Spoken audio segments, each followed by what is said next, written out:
You know, today everything is entrepreneurial this and entrepreneurial that. You know, as far back as I'm talking about, which I think is up to about 15 years ago, the entrepreneurial class wasn't really well recognized. We have a population that is really overshadowed by, at least at that time, by manufacturing. And the idea that you might swing the bat and start your own business was not as popular. And so here was this organization that was built around that very idea, that people could have that opportunity.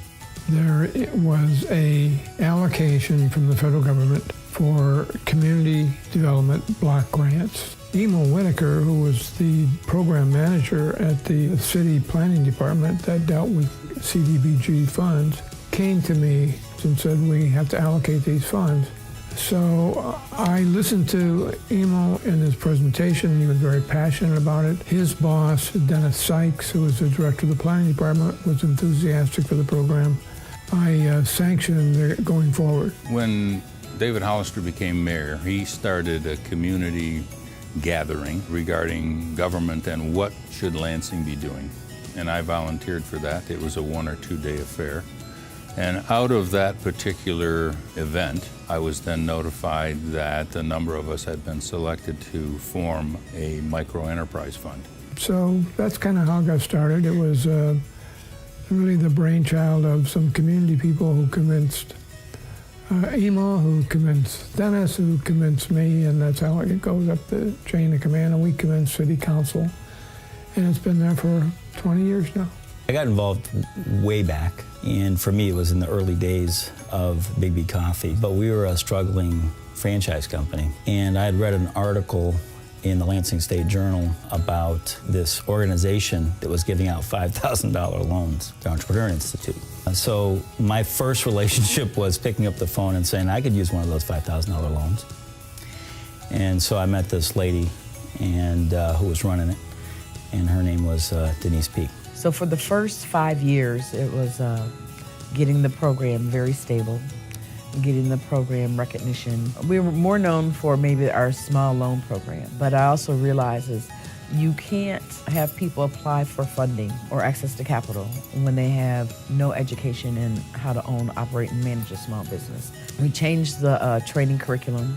It's really a guide that helps the entrepreneur go through that process, which I love. Entrepreneurism wasn't just about folks starting a business. It was about training. It was about improving one's opportunity, chances of securing a better job, employable skills that would just make a difference in their lives.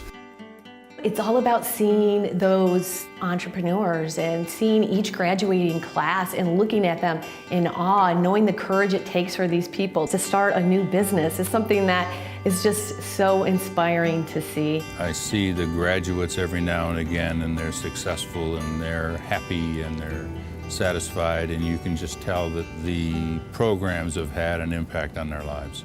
I consider the entrepreneurs that came out of this program to be important as Harry Oles was 100 years ago. How it'll work out over the next 20, 30 years, some of them will continue and grow and become something that we never anticipated. But that little micro loan that was there at the beginning played an incredible, important role.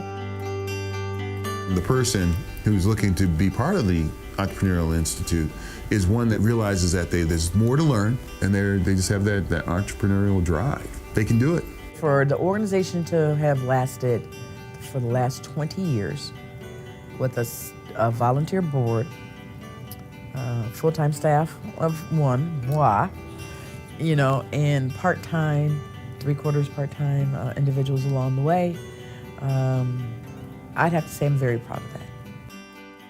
When I first started, our maximum lending amount was $10,000. It was restricted to the city of Lansing. To now, 17 years later, we're an SBA microloan lender, and we can do up to $50,000, and we can cover all of Ingham, Eaton, Clinton, and Shiawassee counties. So that's huge. So to celebrate 20 years is, it's key. It's very key. I think in today's economy, it's even more important than it was 20 years ago when we first started the organization. We have realized over the last 20 years that the more diverse economy is a more stable economy. People who start their own businesses really help the community be much more stable. It's quintessential to any community that people from any walk of life can take their dream and move it somewhere, do something with it, grow. That's liberty. That's happiness.